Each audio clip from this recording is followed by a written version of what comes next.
People often compare US elections to a circus. And look, you can kind of see why. There are performances, costumes, tricks. Well, kind of. I mean, the trick is catching the hat. And a whole lot of dancing. It's fun to stay at the YMCA. But this circus has a serious outcome.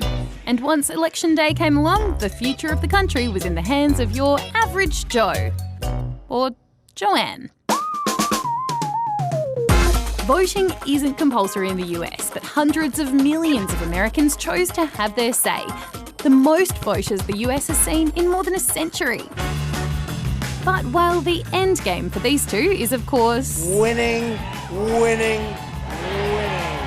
First, there was a lot of counting to be done. The threat of coronavirus meant a lot of Americans mailed in their votes, so this was an even slower process than usual.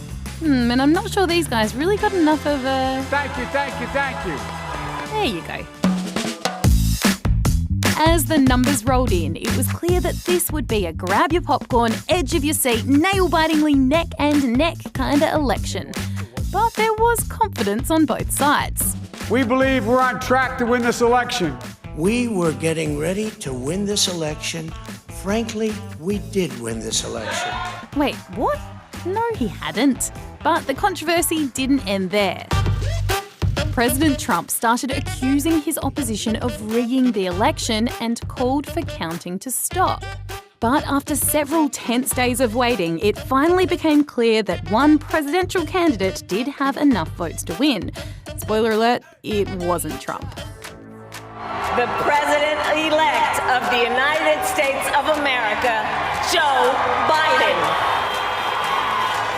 For all those of you who voted for President Trump, I understand the disappointment tonight.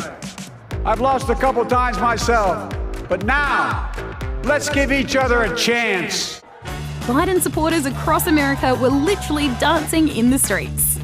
It's one of the great days in American history. You know, we really proved that democracy wins. Is that a watermelon? Clever.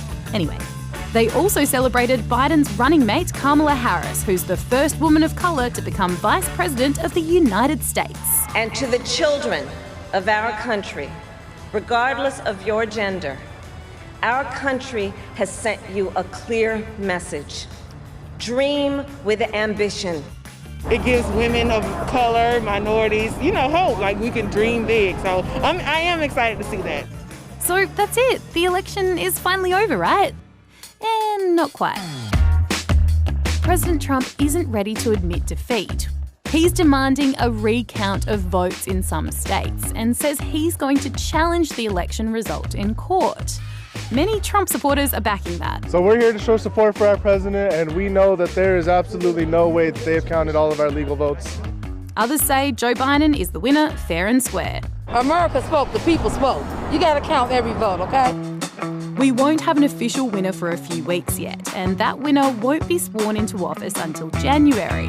But no matter what happens, this is an election that's made history and won't be forgotten anytime soon.